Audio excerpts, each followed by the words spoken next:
Break के बाद एक बार फिर आपका स्वागत है न्यूज 18 JKLH पर। आप देख रहे हैं पहली खबर। लेफ्टिनेंट गवर्नर मनोज सिन्हा ने अनंतनाग में ऑपरेशन के दौरान अपनी जान देने वाले DSP हुमायूं भट्ट की जसद खाकी पर फूलों की चादर चढ़ाकर खिराज अकीदत पेश किया।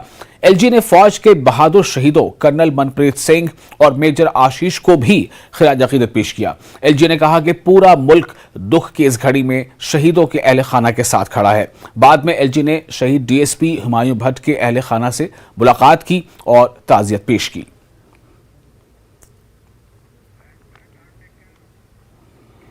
अनंतनाग के कोकरनाग इलाके के गडवाल जंगलाती इलाके में एनकाउंटर के मकाम से फौजी जवानों ने स्कूली तलबा को निकाला। किस तरह से निकाला, ये तस्वीरें भी काफ़ी कुछ बताती हैं कि किस तरह लगातार वहाँ जो शहरी हैं उनके हिफाजत के लिए फौजी जवान जो है वो अपना वक्त दे रहे होते हैं, अपनी जानों को वो रिस्क पर लेते हैं, लेकिन कोशिश ये होती है कि जो शहरी हैं उन्हें किसी तरह कोई परेशानी ना हो।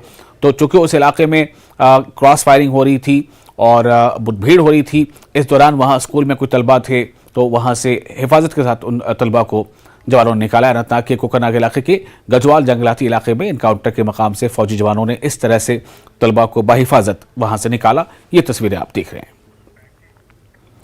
और अपनी पार्टी के सरबराह अल्ताफ बुखारी ने अनंतनाग में दहशतगर्दाना मुकाबले में कर्नल मनप्रीत सिंह, मेजर आशीष और DSP हुमायूं की शहादत पर दुख का इजहार किया है।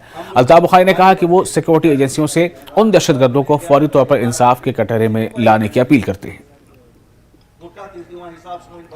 वहीं कांग्रेस लीडर राहुल गांधी ने अनंतनाग में दहशतगर्दों के तसादुम में 2 फौजी अफसरों और जम्मू कश्मीर पुलिस के एक DSP की शहादत पर दुख का इजहार किया है। राहुल गांधी ने सोशल मीडिया पर लिखा कि ये खबर इंतहाई अफसोसनाक है। दुख की इस घड़ी में शहीदों के सोगवार खानदानों से दिली ताज़ियत का इजहार करता हूं। और महबूबा मुफ्ती ने भी शहादत पर दुख का इजहार किया है। महबूबा मुफ्ती ने सोशल मीडिया पर लिखा है कि अनंतनाग में ड्यूटी के दौरान शहीद होने वालों के अहले खाना से मेरी गहरी ताज़ियत। इस तरह की घिनौनी कार्रवाइयों की कोई गुंजाइश नहीं है। और जम्मू कश्मीर के साबिक वज़ीर आला उमर अब्दुल्ला ने भी सोशल मीडिया पर कहा है कि जम्मू कश्मीर से इंतहाई खौफनाक खबर सुनने में आई है, जिसमें फौज के एक कर्नल, एक मेजर और पुलिस के एक DSP ने कोकरनाग इलाके में एक एनकाउंटर में अजीम कुर्बानी दी है। भारतीय जनता पार्टी की जानिब से आज पापुर में एक प्रोग्राम मुनक्किद किया गया, जिसमें